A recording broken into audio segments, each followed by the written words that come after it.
Hello, I am Jody Wolf. You're watching Expoz, December 15, 2015, 9:37 p.m. in Birmingham. Topic, Lucifer. Let's talk about Lucifer and its ties with Haarp and with Cern. But to do that, first we got to go to a black hole and find one. And so if you really think hard about CERN, the question about CERN is, what is it? Really, what is it? And if you do enough study on it, then it's an easy question to answer. First, a black hole is dark matter. And it's dark because they can't see anything around it. They can't see it. They see what they say are planets that just kind of disappear. You know, they're moving across the sky and boom, they're gone. And so a black hole in itself is not dark matter, but it absorbs dark matter. And I say it creates dark matter by absorbing matter. And most people believe that probably every galaxy, and there's billions, maybe even trillions of galaxies, have black holes, including our own. We may have a dozen black holes. But I can't wrap my head around a black hole that's able to suck into it stars, planets, or even small galaxies. I can't get my head around that, and I don't believe it. And so that right there shut out a lot of people. But I don't believe a such thing as a black hole that can swallow up Jupiter and squeeze it down to the size of a pea or maybe a grain of rice. A black hole that is the size of a moon, but yet it can take in something 1,000 times larger and squeeze it right on in. And then what's on the other side of the black hole? When it went into this black hole, where did it go? Why can't you see it?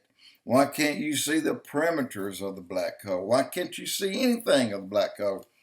Well, guess what? We do have something that can see a black hole. Finally, this is where Lucifer comes in. This is a Vatican telescope on Mount Graham, Arizona.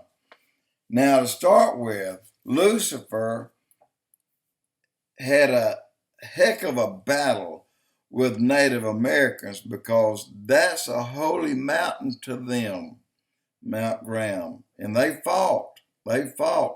And finally, the government just told them to kiss off. We're taking it.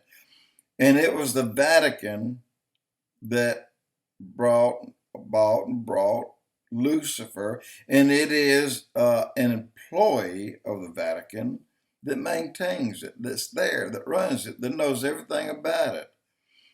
And he's in charge of it. Luckily, Tom Horn and Chris Putnam were able to get in and actually talk to the guy. And the guy said, hey, come on in here, let me show you this one. And they went into another area of this observatory, and they see a third telescope. And Tom Horn said, what's this? He said, this, my friend, is Lucifer. And Tom Horn and Putnam looked at each other and said, what? He said, and he called out the name of it. I'm not going to try. I can tell you that Lucifer spells out starting with large and so on. But it is the best telescope ever built, the most powerful telescope ever built. It's more powerful than the Hubble. It can see things from here that the Hubble can't see 250 miles up. So, what is so important about Lucifer and what makes it that important? Well, the first thing that Tom asked this gentleman that's in charge of the observatory there, he said, what's the primary function of this telescope?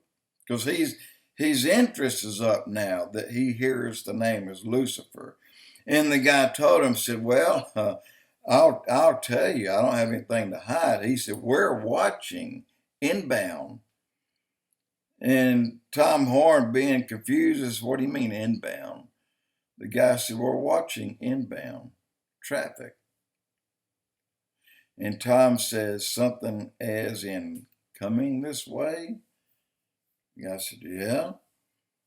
Tom, like a planet? Yes, no. He said they're watching inbound traffic. He said they have been watching it for a number of years.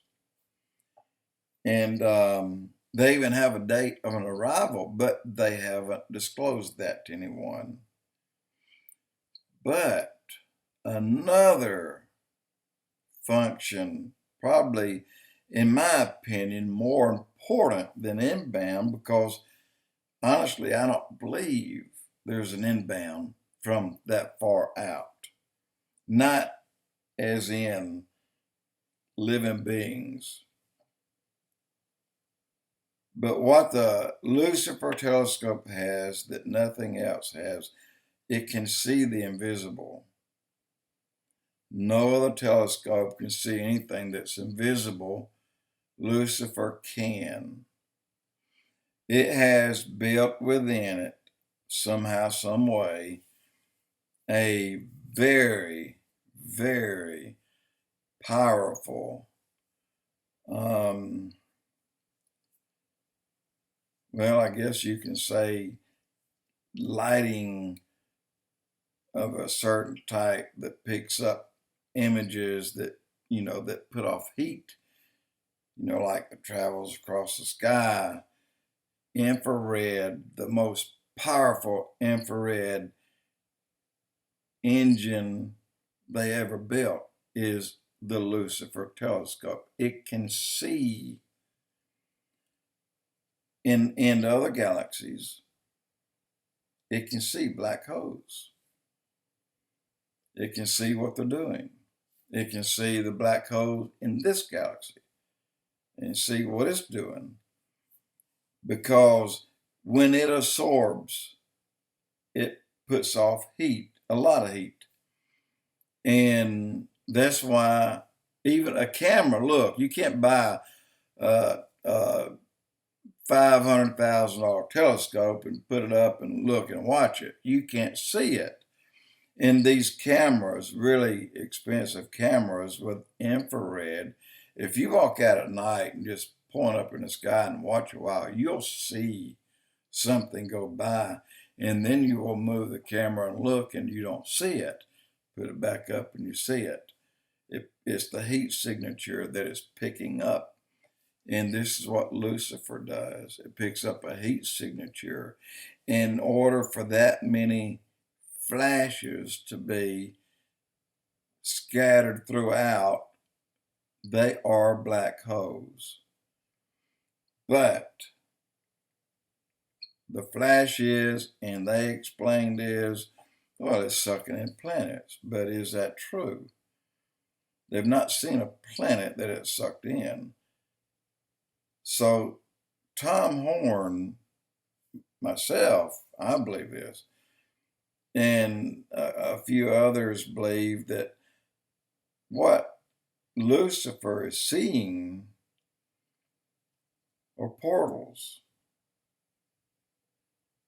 gateways, opening and closing.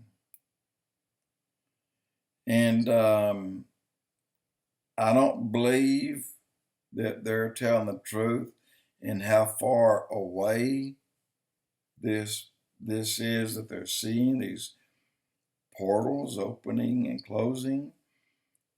it is as interested in, actually more interested in portals than it is black holes, than it is incoming. Just like Cern, the Hadron Collider, its interest is not a God particle. Its interest is finding and opening a portal. That's their goal. That is their goal. And I'll tell you more about that in a few minutes, Jody, with Expoz.